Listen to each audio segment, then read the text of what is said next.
Hi, this is Rajesh Sharma. Real estate రంగానికి సంబంధించిన సమాచారంతో నేను గత ఏడాదిన్నర కాలంగా వీడియోలు చేస్తూ ఉన్నాను. Most of the videos on future city అప్డేట్సే ఎక్కువ ఉన్నాయి. తర్వాత రీజనల్ రింగ్ రోడ్డుకు సంబంధించి, తర్వాత హైదరాబాద్ మెట్రోకు సంబంధించి. అప్పుడప్పుడు హైదరాబాద్ రియల్ ఎస్టేట్ ఎలా ఉంది అన్న దాని మీద నాకు వస్తున్న క్వశ్చన్స్ కావచ్చు, తర్వాత నాతో పాటు సైట్ విజిట్స్కి వస్తున్న కస్టమర్లు కావచ్చు, అదే రకంగా నాతో రియల్ ఎస్టేట్ వ్యాపారం కలిసి చేద్దామని చేతులు కలుపుతున్న వారు కావచ్చు. తరచుగా ఒక మాట అంటూ ఉంటారు. అందుకోసమే నేను ఒక అంశాన్ని కనీసం నెలకొకసారైనా టచ్ చేసే ప్రయత్నం చేస్తాను. ఎందుకంటే కొంత క్లారిటీ కోసం. ఇప్పుడు మనం చేస్తున్న ఒక వ్యాపారం సానుకూలంగా ఉందా, నెగటివ్గా ఉందా, ప్రతికూలంగా ఉందా, పాజిటివ్గా ఉందా, సో ఇది చర్చించుకోవడానికి నాకు ఈ ఇన్ఫర్మేషన్ ఉపయోగపడుతుంది. సేమ్ టైం రియల్ ఎస్టేట్ రంగాన్ని నమ్ముకొని బతుకుతున్న లక్షలాది మంది కూడా ఈ ఇన్ఫర్మేషన్ కొంత జీర్ణించుకోవాలి. ఎందుకంటే మనం చేస్తున్న బిజినెస్ బాగుందా లేదా ముందు మనకు తెలియాలి. మనకు నిజం తెలిసినప్పుడు అవతలి వారికి నిజం చెప్పే ప్రయత్నం చేస్తాం. ఒకసారి ఒక దాన్ని కప్పిపుచ్చడానికి ఒక అబద్ధం చెబితే దాన్ని కవరప్ చేయడానికి ఇక రోజు ఏదో ఒకటి కవరప్ చేయడానికి అబద్ధం చెప్పాల్సి వస్తుంది. అందుకే నేను నాకున్న సమాచారాన్ని రియలిస్టిక్గా, రియల్గా మాత్రమే చెప్పే ప్రయత్నం చేస్తాను. ఎందుకంటే నిద్ర లేపి నన్ను అడిగినా కూడా, ఒకసారి అర్ధరాత్రి కాల్ వచ్చినా కూడా నాకు వస్తుంటాయి కూడా. ఎందుకంటే ఎన్ఆర్ఐస్ కాల్ ఎక్కువ రాత్రులే వస్తుంటాయి కాబట్టి నాకు అమెరికా నుంచి ఒక్కొక్కసారి అయితే 4-5 అవర్స్ కంటిన్యూస్గా 12 to 4, 5 మార్నింగ్ వరకు మాట్లాడిన రోజులు ఉన్నాయి. సో అట్లా నిద్రలో లేపడిగినా కూడా నిజం చెప్పినప్పుడు మనం తడుపుకోవాల్సిన అవసరం రాదు. అది నా ప్రిన్సిపల్ సిద్ధాంతం. అది దానికి అనుగుణంగానే నేను రియల్ ఎస్టేట్ రంగంలో ఎక్కువ కాలం ఉండాలి అనే ఉద్దేశంతో ఒక రియల్ బ్రాండ్ క్రియేట్ చేసుకొని నిజాలు మాత్రమే చెప్పి కొనిపిస్తున్నాను. అఫ్కోర్స్ నమ్మిన వాళ్ళు కొంటున్నారు, నమ్మని వాళ్ళు మంచి అవకాశాలను చేజార్చుకుంటున్నారు. ఆ తర్వాత వగస్తున్నారు కూడా, ఆ తర్వాత రిగ్రెట్ అవుతున్నారు కూడా. వగస్తున్నారంటే ఏడవడం కాదు, ఇక్కడ రిగ్రెట్ అవ్వడం. ఓకే, సో అట్లా. సో ఇదంతా ఎందుకు చెబుతున్నానంటే, హైదరాబాద్ రియల్ ఎస్టేట్ ఎలా ఉంది అని అంటే బాగాలేదట కదా అని కొంతమంది, ఇప్పుడిప్పుడే మెరుగుపడుతుందట కదా అని కొంతమంది. అసలు వీళ్ళు ఇలా మాట్లాడే వాళ్ళు దేని ప్రాతిపదికన మాట్లాడతారు? నేను అడుగుతాను. నాతో పాటు వచ్చిన కస్టమర్ని కానీ, లేదా నాతో పాటు టీంలో జాయిన్ అవుతున్నవారు కానీ, లేదా కొంతమంది వెల్ విషర్స్ కూడా నా వీడియోస్ చూసి బాగుందని, అంటే వాళ్ళు నాకు కస్టమర్లు గారు, సేమ్ టైం నాకు వాళ్ళు నా టీంలో కూడా కలిసి బిజినెస్ చేయరు, బట్ జస్ట్ నా కంటెంట్ బాగుంది అని చెప్పి ఫోన్ చేసి అభినందిస్తూ ఉంటారు. అలాంటి వారు కూడా తరచుగా రియల్ ఎస్టేట్ అలా ఉంది అనే ఒక ప్రశ్న వస్తుంటుంది. దీన్ని బేరీజు వేసుకోవడానికి మనం ఏం చేయాలి? దేనికైనా కూడా ఒక కంక్లూజన్కి రావడానికి, ఇదమిత్తంగా ఒక కంక్లూజన్కి రావడానికి మన దగ్గర నంబర్స్ ఉండాలి. నంబర్స్ ఉన్నాయి, అది పాజిటివ్ అయినా నెగిటివ్ అయినా నంబర్స్ ఆధారంగా మనం గనక ఒక కంక్లూజన్కి వస్తే అది సైంటిఫికల్గా, ఒక శాస్త్రీయంగా కంక్లూజన్కి వచ్చినట్టు. అది కాకుండా జస్ట్ వదంతులు. నేను నన్ను అడిగిన, నా దగ్గర ఆ మాట వ్యక్తం చేసిన వాళ్ళు, రియల్ ఎస్టేట్ బాగాలేదట కదా అని అన్న వాళ్ళను ప్రతి ఒక్కరిని ఇదే ప్రశ్న అడుగుతాను నేను. ఈ వీడియో అట్లాంటి వాళ్ళు చాలామంది వీడియో కూడా చూస్తూ ఉండొచ్చు. అలాంటి వాటిని ఒకటే అడుగుతాను, మీ దగ్గర ఏం ప్రాతిపదిక ఉంది? మీ దగ్గర ఏమైనా లెక్కలు ఉన్నాయా, గణాంకాలు ఉన్నాయా, నంబర్స్ ఉన్నాయా రియల్ ఎస్టేట్ బాగాలేదు అని చెప్పడానికి? గత సంవత్సరం బాగుంది, ఈ సంవత్సరం బాగాలేదు, లేదా అంతకుముందు సంవత్సరం బాగుంది, ఈ సంవత్సరం బాగాలేదు, లేదా అంతకుముందు సంవత్సరం బాగుంది, ఈ సంవత్సరం బాగాలేదు, అలా చెప్పడానికి ఒక 3-4 ఇయర్స్కి సంబంధించి ఆ పోల్చుకోవడానికి నంబర్లు ఏమన్నా మీ దగ్గర ఉన్నాయా? ఎందుకంటే కంపారిజన్ ముఖ్యం కదా. ఇప్పుడు ఈ సంవత్సరం బాగాలేదు అని అంటే పోయిన సంవత్సరం బాగుండాలి, లేదా అంతకుముందు సంవత్సరం అన్నా బాగుండాలి, ఏదో ఒకటి ఉండాలి. కానీ అది ఏమీ లేకుండా, పోనీ మన దగ్గర బాగాలేదు, వేరే దగ్గర బాగుందన్నా చెప్పాలి. బాంబేలో బాగుంది, చెన్నైలో బాగుంది, బెంగళూరులో బాగుంది, న్యూఢిల్లీలో బాగుంది, విశాఖపట్నంలో బాగుంది, అమరావతిలో బాగుంది, ఇలా చెప్పాలి. అలా చెప్పాలంటే కూడా ఒక కంపారిజన్ కావాలి, నంబర్స్ కావాలి. నా థియరీ అది. ఎవరైనా రియల్ ఎస్టేట్ రంగం బాగుందా బాగాలేదా అని చెప్పడానికి ఖచ్చితంగా నంబర్స్ ఆధారంగా మాట్లాడాలి. నంబర్స్ లేకుండానే కొంతమంది వేగ్గా పెదవి విరుస్తుంటారు. అంటే వాళ్ళ నైజం అది. వాళ్ళ నరాల్లో కూడా ఆ నెగటివిటీ, ఆ ప్రతికూలత ఇమిడిపోయింది. అట్లాంటి వాళ్లకు మనం ఎన్ని చెప్పినా ఎక్కదు. రైట్, నేను ఈ వీడియోలో కొన్ని నంబర్స్ చెప్తాను. హైదరాబాద్ రియల్ ఎస్టేట్ ఎంత వండర్ఫుల్గా ఉందనేది ఈ నంబర్స్ ద్వారా మీకు అర్థమవుతుంది. సో నంబర్స్ స్టార్ట్ చేసే ముందు నేను యాజ్ యూజువల్ చెప్తుంటాను, మీరు ఫ్యూచర్ సిటీలో ఇన్వెస్ట్మెంట్ చేయడం చాలా చాలా మంచి అవకాశం ఇప్పుడు. ఎందుకంటే చాలామంది మాదాపూర్, కొండాపూర్, గచ్చిబౌలి, కోకాపేట ఇట్లాంటి ప్లేసుల్లో, నానక్రామ్ కూడా ఇలాంటి ప్లేసుల్లో మిస్ అయ్యామన్న బాధ చాలామందికి ఉంటుంది. ఎందుకంటే మనం కళ్ళు తెరిచే నాటికే అక్కడ కళ్ళు బైర్లు గమ్మే లెవెల్కి ధరలు వెళ్ళిపోయినాయి.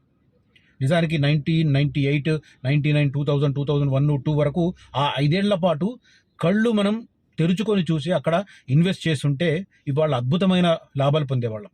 అలా ఒక 20% అలా ఇన్వెస్ట్ చేసిన వాళ్ళు ఇప్పుడు అద్భుతమైన ప్రగతిలో ఉన్నారు. ఆ టైంలో మనం కళ్ళు మూసుకున్నాం. ఇప్పుడు మనం కళ్ళు బైర్లు గమ్మే ధరలు అక్కడ చూస్తున్నాం. కోకాపేటలో ఎకరం మొన్న 151 కోట్లు. 2.5 ఏళ్ల కింద 100 కోట్లు పలికితేనే అమ్మో అన్నారు. ఇప్పుడు మొన్న 2 months బ్యాక్ జరిగిన వేళల్లో 151 కోట్ల రూపాయలు ఒక ఎకరం. అది వేరే వాళ్ళు ఆషామాషి వాళ్ళు కొనట్లేదు, రియల్ ఎస్టేట్ వాళ్ళే కొంటున్నారు. రియల్ ఎస్టేట్ వాళ్ళు ఎందుకు కొంటున్నారు? ఆ లెవెల్లో మార్కెట్ ఉంది కాబట్టి. ఆ లెవెల్లో అమ్ముకోగలను అన్న నమ్మకం ఉంటేనే కదా ఆ లెవెల్లో పెట్టేది. సో ఆ రకంగా జరుగుతున్న పరిణామాలు చూస్తున్నాం. మాదాపూర్ లాంటి ప్లేస్లో 97, 98 టైంలో 50,000కు 60,000కు 200 గజాలు ఇస్తామంటే వద్దనుకున్నాం. ఎందుకంటే చంద్రబాబు గారే ఇక్కడ అనవసరంగా ఈ రాళ్ళు రప్పల్లో సైబర్ టవర్స్ కడుతున్నారు. ఈ మాదాపూర్ అనేది చిన్న కుగ్రామము, మాదాపూర్ గ్రామ పంచాయతీ అనే బోర్డు. నిజానికి ఫౌండేషన్ స్టోన్ సైబర్ టవర్స్కు పడ్డప్పుడు కంకర్ రోడ్డు లేదు, కంకర్ రోడ్డు ఉంది, సారీ బీటీ రోడ్డు లేదు మాదాపూర్కి. ఇప్పుడున్న దస్పలా హోటల్ దాకానే డాంబర్ రోడ్డు, అక్కడ నుంచి కంకర్ రోడ్డు. సో అలాంటి ప్లేస్లో కొంతమంది నమ్మిన వాళ్ళు అద్భుతంగా లాభపడ్డారు, నమ్మని వాళ్ళు ఇప్పటికి కూడా బాధపడుతూ ఉంటారు. అలాంటి వారికి ఇది రెండో అవకాశం ఇప్పుడు ఫ్యూచర్ సిటీ. సో ఫ్యూచర్ సిటీలో ఇప్పుడు అందుబాటు ధరల్లో ఉన్నాయి కాబట్టి సైకిల్ బెల్లు అనుకుని సైడ్ ఇవ్వకండి అదృష్టలక్ష్మిని. దాన్ని హస్తగతం చేసుకోండి. ఒక 10 years తర్వాత, 15 years తర్వాత మీరు లేక మీ తర్వాత జనరేషన్ హ్యాపీగా ఫీల్ అవ్వడానికి ఒక మార్గాన్ని సుగమం చేయండి. రైట్, ఫ్యూచర్ సిటీలో ఇన్వెస్ట్ చేయాలనుకున్న వారు మొత్తం 56 గ్రామాల్లో ఎక్కడ అనుకున్నా కూడా కాంటాక్ట్ చేయండి. వారి బడ్జెట్కి అనుగుణంగా నేను టైలర్ మేడ్ చూపిస్తాను.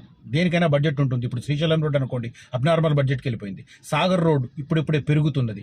ఇవి రెండు కాకుండా ఫ్యూచర్ సిటీలో భాగస్వామ్యమైన సదరన్ పార్ట్స్ ఉన్నాయి. కరకల్పాడు, తర్వాత రామ్నుంతల, ఇటు పక్కనకు వస్తే మేడిపల్లి, కొత్తపల్లి, తక్కల్లపల్లి, చింతపట్ల, నల్లవెల్లి, ఇట్లాంటి ప్లేసులు ఇంకా ఫ్యూచర్ సిటీకి కొద్దిగా దగ్గరలో ఉన్న ప్లేసులు, but part of future city development authority 56 గ్రామాల పరిధిలో ఉన్నాయి. అలాంటి ప్లేస్లో ఇంకా ఇప్పుడిప్పుడే రేజ్ అవుతున్నాయి ప్రైసెస్.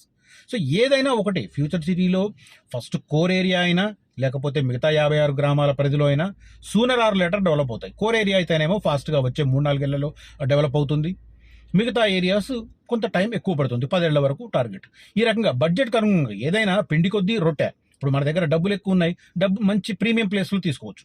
డబ్బులు కొద్దిగా మీడియం బడ్జెట్ ఉంది, మధ్యతరగతి బడ్జెట్లో ఉంది, కొద్దిగా దూరం వెళ్తాం. లో బడ్జెట్ ఉంది, ఇంకొద్దిగా దూరం వెళ్తాం.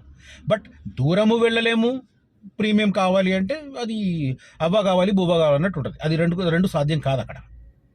రైట్, కాబట్టి ఫ్యూచర్ సిటీలో ఇన్వెస్ట్ చేయాలనుకున్న వారు మహేశ్వరం, కొంగరకలాన్, మంగల్పల్లి, తర్వాత బొంగళూరు ఎగ్జిట్, వీటితో పాటు ఈ నాగార్జున సాగర్, రతన్ టాటా రోడ్డు, తర్వాత Srisailam highway up to regional ring road వరకు ఎక్కడ ఇన్వెస్ట్ చేయాలనుకున్నా కూడా రకరకాల బడ్జెట్లలో నా దగ్గర అందుబాటులో ఉన్నాయి. కనిపిస్తున్న నెంబర్లో నన్ను కాంటాక్ట్ చేయవచ్చు. రైట్, హైదరాబాద్ రియల్ ఎస్టేట్కి సంబంధించి లేటెస్ట్ నంబర్స్ చెప్తాను, చాలా ఆసక్తికరంగా కనిపిస్తున్నాయి మనకు. గత ఏడాది నగర స్థిరాస్తి రంగంలోకి వచ్చిన పెట్టుబడులు 3,892 కోట్లు. అది ప్రీవియస్ ఇయర్తో పోలిస్తే, అంటే గత సంవత్సరంతో పోలిస్తే ఏకంగా, అంటే 2024తో పోలిస్తే 2025లో హైదరాబాద్ రియాలిటీ రంగంలో ఇన్వెస్ట్మెంట్స్ 44% పెరిగినాయి. 2024లో తక్కువ ఉండడానికి కారణం ఏంటంటే ఫస్ట్ అర్ధభాగం మనకు లోక్సభ ఎన్నికలు జరిగాయి కాబట్టి ఫస్ట్ అర్ధభాగం పోయింది. ఆ తర్వాత వెంటనే Hyderabad real estate bounce back అయ్యింది.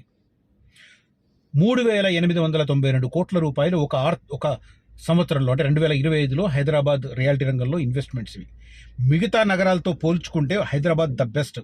బెంగళూరులో 2024లో 590 కోట్లు వస్తే 2025లో 2,228 కోట్లు వచ్చినాయి. చెన్నైలో 547 కోట్లు వస్తే 2024లో 2025లో తగ్గాయి, 503 కోట్లే. Delhi NCR national capital region ఏరియాలో 2024లో 520 కోట్లు వస్తే 2025లో తగ్గింది, 319 కోట్లు మాత్రమే. హైదరాబాద్లో 300 కోట్లు వస్తే, $1 మిలియన్ సంగతి నేను చెప్పేది, 300.9 మిలియన్ డాలర్లు వస్తే ఈసారి ఏకంగా $433 మిలియన్ డాలర్లు వచ్చినాయి. తర్వాత కోల్కతా 75 మాత్రమే 24లో, బట్ బౌన్స్ బ్యాక్ అయింది. 25లో 380 మిలియన్ డాలర్లు వచ్చినాయి.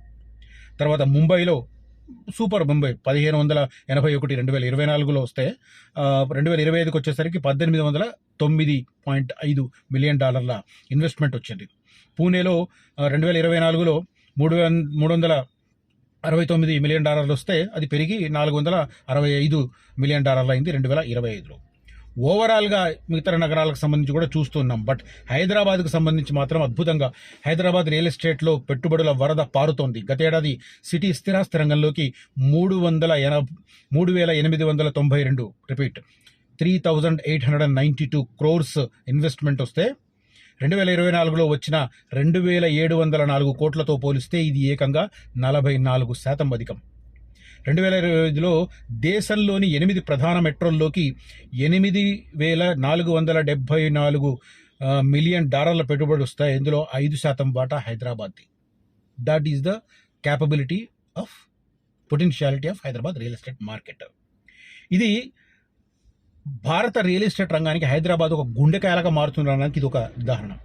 గతేడాది దేశీయ రియల్ ఎస్టేట్ రంగంలోకి 8.5 బిలియన్ డాలర్ల గరిష్ట పెట్టుబడులు వచ్చాయి. 2024తో పోలిస్తే ఇది 29% అధికం. ప్రపంచ ఆర్థిక వ్యవస్థలో అనిశ్చితి, సుంకాల పెంపు వంటి ప్రతికూల పరిస్థితులు ఉన్నా కూడా ట్రంప్ గాడు మెంటలెక్కి సుంకాలు పెంచుతూనే ఉన్నాడు కదా వెధవ. మన దేశానికి సంబంధించిన ప్రవాస భారతీయుల ఓటుతో గెలిచిన వెధవ ఇవాళ ఇండియానే ఒక టార్గెట్ చేస్తూ అదొక ఎట్లా అంటే అట్లాంటి ఒక పర్సన్ ఎన్నుకున్నారంటే అమెరికన్ల బుర్ర ఇంత మెచ్యూరిటీ లెస్సా అని అనిపించింది నాకైతే. అసలు వాడు ఏంది ఇప్పుడు దేశాధినేతలకు సంబంధించిన ఆంతరంగిక చర్చల్లో జరిగిన వాటిని కూడా వాడు మీడియాకు మాట్లాడేస్తున్నాడు. ఇంకేం శాంక్టిటీ ఉన్నట్టు? ఇప్పుడు ప్రతి పదవికి ఎన్నికైన వాడు ఒక సీక్రసీ పాటిస్తాం, మా విధి నిర్వహణకు అవసరమైన మేరకు మాత్రమే వాటిని రివీల్ చేస్తాం, అనవసరమైనది రివీల్ చేయం అని చెప్పి ఒకటి ఓత్ ఉంటుంది, ఒక ప్రతిజ్ఞ చేస్తారు. మనందరం చూస్తుంటాం. ఎమ్మెల్యేలు కానీ, ఎమ్మెల్సీలు కానీ, మంత్రులు కానీ, ముఖ్యమంత్రులు కానీ, ప్రధానమంత్రులు కానీ చూస్తుంటాం మనం. ఇతను అమెరికా లాంటి ఒక గొప్ప దేశానికి అధ్యక్షుడయ్యి ఆ సీక్రసీ ఏం పాటిస్తున్నట్టు? వివిధ దేశాధినేతలతో జరిగిన సమాలోచనలు కూడా ఒకటి రివీల్ చేస్తున్నాడు. అంత ఇమ్మెచ్యూర్ పర్సన్ని, అంటే అఫ్కోర్స్ నాకు తెలిసి అతనికి ఆ మాత్రం బుర్ర లేకపోతే ఆ స్థాయి అన్ని 1,000 కోట్ల 100 కోట్ల బిజినెస్కి అధిపతి కాడు, అందరినీ మేనేజ్ చేసి అమెరికన్ ప్రెసిడెంట్ కూడా కాడు. కానీ ఏజ్ ఫ్యాక్టర్, ముసలోడు అయిపోయింది కదా, ఏజ్ చేయాలో ఏజ్ చేయొద్దో తెలుస్తలేదు అక్కడ, అది పక్కన పెడితే. సో అంతటి విపత్కరమైన పరిస్థితి, ఇండియా పైన విపరీతంగా ఆంక్షలు పెడుతున్నవాడు, విపరీతంగా టారిఫ్స్ విధిస్తున్నా కూడా ఇండియాకు సంబంధించిన ఆర్థిక ప్రగతి ఆగడం లేదు. అందులో భాగంగానే రియల్ ఎస్టేట్ రంగం కూడా ఆగడం లేదు అనడానికి ఇది క్లియర్ కట్ ఉదాహరణ. రైట్, హైదరాబాద్కి సంబంధించిన పొటెన్షియాలిటీ కూడా అది. సో ఎవరైనా హైదరాబాద్ రియల్ ఎస్టేట్ బాగాలేదు కదా అని అంటే దయచేసి నంబర్స్ అడగండి. ఇది కాకుండా ఇంకొక నెంబర్ కూడా చూసుకోవచ్చు. సరే, ఇదంతా ఒక కొన్ని పెద్ద పెద్ద సంస్థలు స్టడీ చేసి రిలీజ్ చేసేవి మనకు ఒక నిర్దిష్టమైన కాలంలో వస్తాయి. ఎందుకంటే మన డిసెంబర్ అయింది కాబట్టి ఇప్పుడు ఇదే వచ్చింది ఒక సంవత్సరానికి సంబంధించి. కానీ డే టు డే యాక్టివిటీ, నెలకు యాక్టివిటీ చూసుకోవాలంటే హైదరాబాద్ చుట్టుపక్కల మీరే ఎంపిక చేసుకోండి ఒక 4-5 సబ్ రిజిస్టర్ ఆఫీసులని. ఆ సబ్ రిజిస్టర్ ఆఫీస్కి వెళ్ళి 2024 డిసెంబర్లో ఎన్ని అయినాయి రిజిస్ట్రేషన్లు, ప్రభుత్వానికి ఎంత ఆదాయం వచ్చింది. ఎందుకంటే స్టాంప్ డ్యూటీ మారలేదు, ప్రభుత్వం కూడా భూముల రేట్లు పెంచుతా అన్నది పెంచలేదు. కాబట్టి గత సంవత్సరం పోల్చుకోవచ్చు మనం. భూముల రేట్లు పెరిగినాయి, స్టాంప్ డ్యూటీ పెరిగింది కాబట్టి ఆదాయం వచ్చింది అని కొంతమంది వాదిస్తారు. మళ్ళీ అదైతే జరగలేదు ఆ పరిణామం. ఎందుకంటే ఆల్మోస్ట్ వీళ్ళు అధికారంలోకి వచ్చినప్పటి నుంచి కూడా భూముల రేట్లు పెంచుతారని, స్టాంప్ డ్యూటీని కూడా సవరిస్తారని చెప్పి వార్తలు వస్తున్నాయి. కానీ ఎప్పటికి ఇంకా కాలేదు, ఆ చర్చ జరుగుతూనే ఉంది అది. కాబట్టి ఒకసారి 2024 డిసెంబర్ది 2025 డిసెంబర్ది కంపేర్ చేసుకోండి. 2025 జనవరి 2026 జనవరి కంపేర్ చేసుకోండి. 4-5 ఎంపిక చేసిన సబ్ రిజిస్టర్ ఆఫీస్కి వెళ్ళండి, నంబర్స్ తీసుకోండి, ఎన్ని రిజిస్ట్రేషన్లు జరిగాయి, ఎంత ఆదాయం ప్రభుత్వానికి వచ్చింది. ఇవి చాలు మనం కంక్లూజన్ రావడానికి. ఇవి చేయరు, ఇది మనకు బద్ధకం కదా. మళ్ళీ ఇవన్నీ చేయం మనం, జస్ట్ ఈజీ కదా మౌత్ పబ్లిసిటీ. వాడు అన్నాడు నేను అంటున్నా, ఇంకోడు ఎవడో అన్నాడు నేను అంటున్నా, ఇది. సో ఎందుకో నాకు రియల్ ఎస్టేట్ రంగానికి సంబంధించి కొంత పాజిటివ్ పీపుల్ పెరగాలన్న ఉద్దేశంతో నేను ఈ వీడియో చేస్తున్నాను. ఈ వీడియో కంటెంట్ కనుక నచ్చితే, ఈ వీడియోలో కామెంట్స్ కనుక నచ్చితే దయచేసి ఈ వీడియోని లైక్ చేయండి, నలుగురితో ఈ వీడియోని పంచుకోండి. అదే రకంగా రియల్ ఎస్టేట్ రంగంలో అద్భుతమైన అవకాశాలు ఉన్నాయి, నాతో పాటు జర్నీ చేయాలని ఎవరైనా అనుకుంటే మాత్రం రండి. మరీ ముఖ్యంగా చిన్న చిన్న వ్యాపారాలు చేసేవారు కానీ, గృహిణులు కానీ, రిటైర్డ్ ఎంప్లాయీస్ కానీ, జెన్యూన్ రిటైర్డ్ ఎంప్లాయీస్ ఈ మధ్య నేను కొంతమంది కన్నింగ్ రిటైర్డ్ ఎంప్లాయీస్ కూడా చూశాను నేను. Leave it.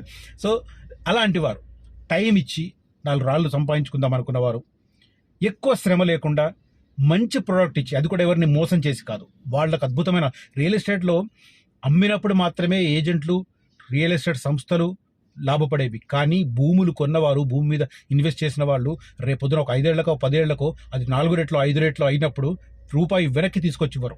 దయచేసి మేం చెప్పేది ఇవాళ మాకు 4 రూపాయలు వస్తున్నాయని కాదు, మీకు భవిష్యత్తులో మంచి జరగాలని. అందుకే మంచి ప్రొడక్ట్స్, న్యాయపరంగా ఎలాంటి సమస్యలు లేనివి, అదే రకంగా మంచి ఏరియాలో ఉన్నవి, మంచి గ్రోత్ అవకాశాలు ఉన్నవి మాత్రమే చెప్తాను. నన్ను నమ్మిన వారు బ్లైండ్గా కొనొచ్చు, ఎందుకంటే భవిష్యత్తులో కూడా I stand by my word. Right. Thank you for watching this video. Signing off, Rajesh Sharma.